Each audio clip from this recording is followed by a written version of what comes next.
This video you are about to watch, my people, I beg, as a lady or you dey on diet, if you know say you not sabi control yourself, try to avoid that small, because if you make and finish before you go finish everything yourself, you not go know. I not say make you not watch this video, and I not say make you not make this recipe, this puff puff when you watch so. But if you make an, I beg, try not to eat too much, because you see this puff puff so before you go finish everything, only you. I know why I dey talk am, because it happened to me. Na me make am, na me still chop am. Now let's dive into the video. Have you make your puff puff with yogurt before? If not, my people, what are you waiting for? Now because of the sweetness of this puff puff, now make me fair tell you, now make me fair advise you for the beginning, say make you try avoid that. If you know say you not get self-control when it comes to eating, like me, because you all know I'm a foodie and I dey always dey cook very well. All this food when they see me say I dey cook, so now me still dey chop am myself. Now make me fair advise you.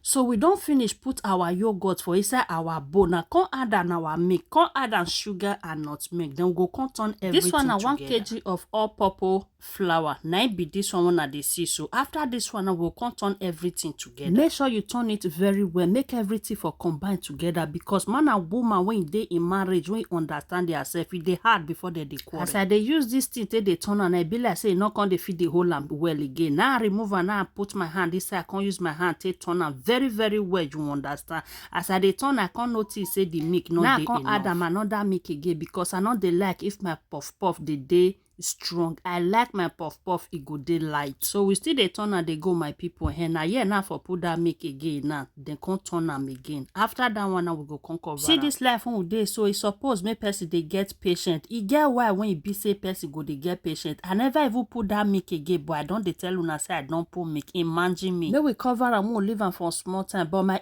patient not let me leave am. Imagine, because the way the thing just say they hungry me, I not hungry leave am like for like 1 hour. Sorry guys, I leave am for like just 20 to 25 minutes. Now I make una see and say the thing not too day anyway right. We move, my people, because the way the thing take the hungry me at this point when I they make this puff puff, you don't go believe am. That's passing at night now to make this puff puff. We don't already eat finish at that evening.